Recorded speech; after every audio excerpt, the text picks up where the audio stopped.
Hi, welcome back to the channel. I'm Michelle, and today I'm going to be sharing what I've been reading the last couple weeks. So it's not a lot of books, but most of them are due back to the library, so I figured I'd share the ones I have been reading the last couple weeks. So the first one I've been reading is, and I'll have to put a picture of it because I had to return this book already to the library.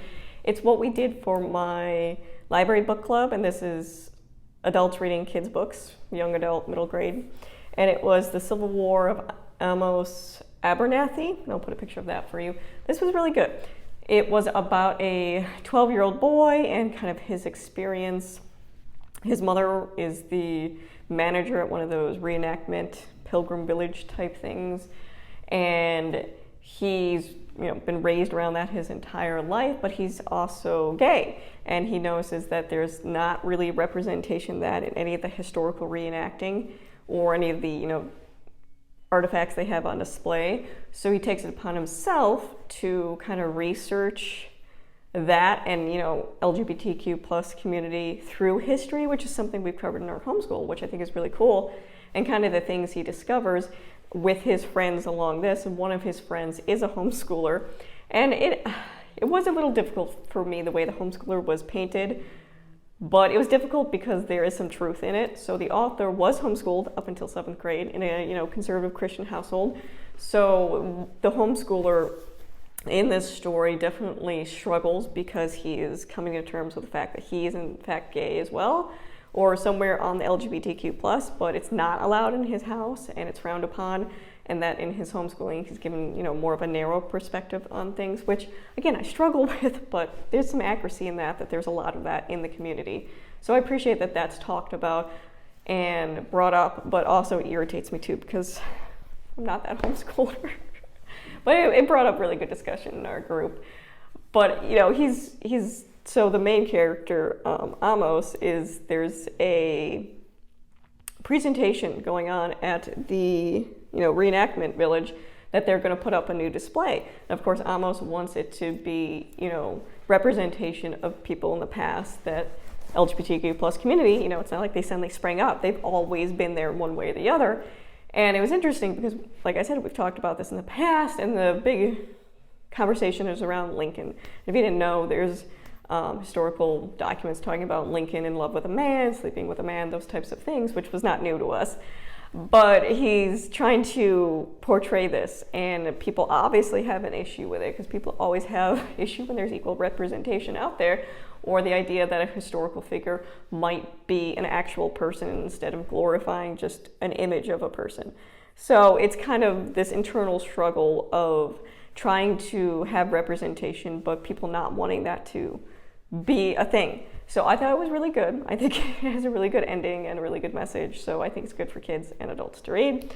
Next one is What the Fact, and this was one of the suggestions from the Mint and Bloom election study. And it was really good, but I have to say, it makes me want to never use social media again. It was written by a journalist, so she talks about, her experience. I do find it helpful and comforting that it really talks about why people get so stuck on being right, and even when presenting with facts that completely disprove what you're believing. So, for example, take climate change in there, that you can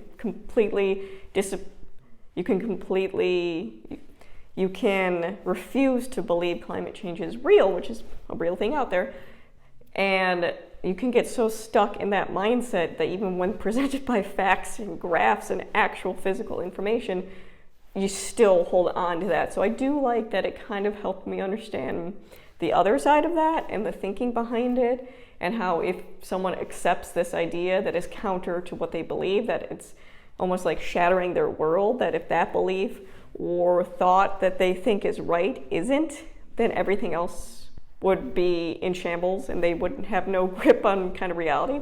So I did find that helpful, especially in the election season. Although when this video goes up, the election would have been over, so. But I thought it was really good, and I really like that she talks about how people, the more adamant that people are that they know something, usually their knowledge base does not equate to that. So they'll, drive hard that this is the way it is, but what they actually know about that is not accurate. And it does go into that specifically. You know, one of the things that was extremely helpful is in the back, it gives tips on kind of how you have conversations with people, family members, acquaintances, that have such different, drastically different viewpoints than you. Marked it. So it's the 10 steps for effective disagreement. So obviously the first step is make sure this is a safe place that you can, express your opinion. Prepare for more than one chat. You can't just expect someone to completely come to your side, or not even your side, just a place of compromise and understanding with one conversation. It's going to be a conversation over a long period of time, and really actively listening when people are talking. I think especially when we're faced with things that are complete opposites of what we think or believe, our main focus is to defend our own thoughts and beliefs instead of listening to that person and their different opinions. Because especially when you're talking about, if you have issues with gun control, okay? So you ask them if they know the process that a person has to go through to get guns. You really dive deeper into the subject areas that they're so passionate about or feel so strongly about, and really see, where their knowledge base is coming from. I also like the idea of the principle of charity. That is kind of giving people the benefit of the doubt, not assuming that even though this person has completely different views than you, not assuming that they're bad or evil, that giving them the benefit of the doubt that they're a good person, and to remind that I think it's easy to demonize people and to cause division that way, but we are all have similarities and commonalities that we need to focus on being people instead of demonizing. And then, you talk about evidence-based, you find common ground, you don't shame certain groups of people in the process, and try not to have it be a polarized conversation, which if you have a gnosis or current political system, and stories. Stories are extremely important, and it talks about one of the best ways to reach people is through stories. So it's not necessarily throwing facts and figures on them. People will easily dismiss those. But when you have human connection to a group of people or a situation, you're easier for you to empathize and understand. And again, not demonize, but understand people in situations like this. So I really liked it, but it talks about misinformation, disinformation, the spread, so how easy it is. And this definitely, again, like I said, makes me question social media, because I do think there are a lot of benefits of social media, but I think there are a lot of things causing harm out there with the availability of social media and the availability of spreading such misinformation or disinformation so easily and quickly, and that critical thinking is not something that's taught or emphasized, and people don't know where this information is coming from. And again, you see they have an example in here about, during COVID-19, someone put up a post, and it was, a professor, and, his experience with COVID-19 and where it came from, and this got spread around, and it was completely falsified information, and they backtracked it to the original source, and it was just a story that was perpetually changed and handed down, and there was no actual source from it. So I think that's concerning, but I think it's something we need to be aware of. And also, as content creators, I think we also need to be aware of this, because I do think we have a social responsibility to not spread misinformation or disinformation, and not to talk about something we don't know what we're talking about. There's a lot of people talking out their butt on this platform. So I do think we need to be more critical of that, because I think it's very easy to give people on social media this credibility that doesn't actually exist. So the last one is how to assess higher order thinking skills in your classroom. And this was a suggestion by the Mama Librarian. Love her channel. She has great book suggestions. If you ever need a book suggestion, librarians are the place to go. But this was really good, because again, I really like the intellectual, the scientific part of teaching.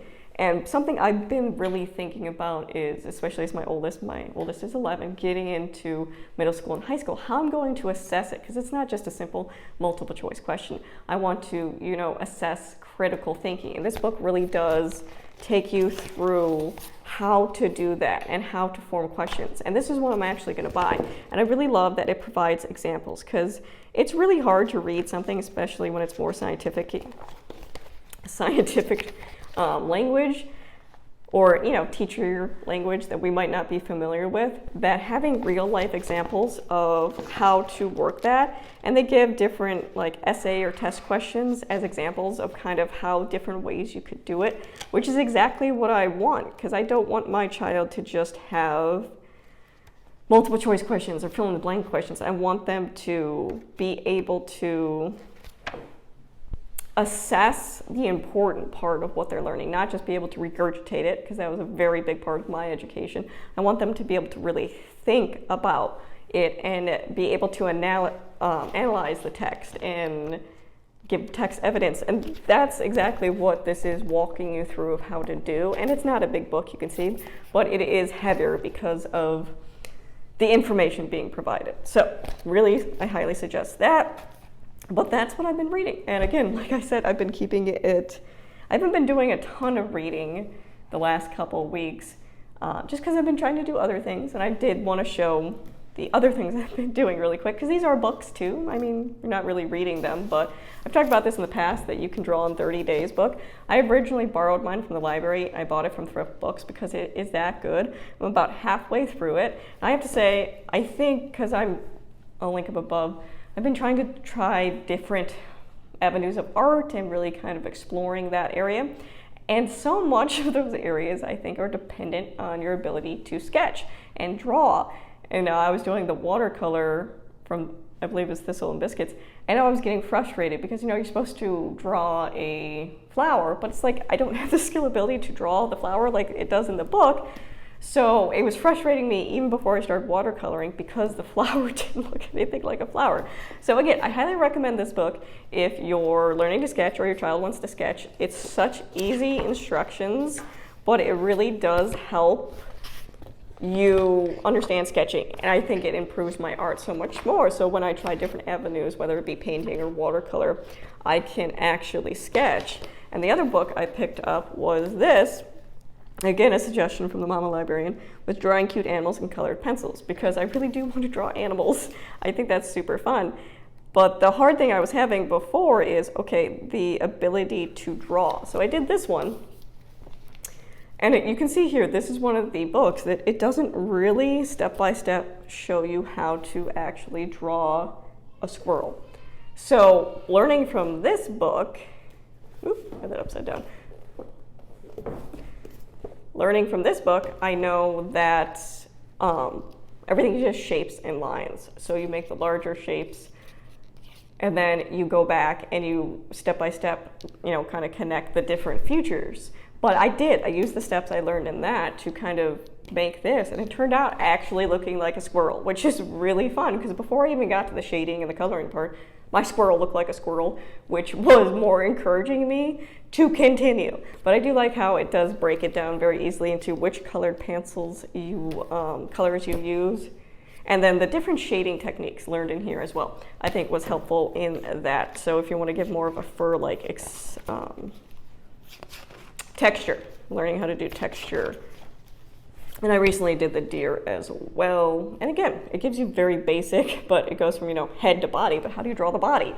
So I think learning sketching is essential in helping you in other forms of art. And you'll probably be a lot more pleased with how your art turns out if you have an ability to sketch it. So I have added all of Mark Kistler's sketching books to my wish list. But that's one of the reasons I've done less reading.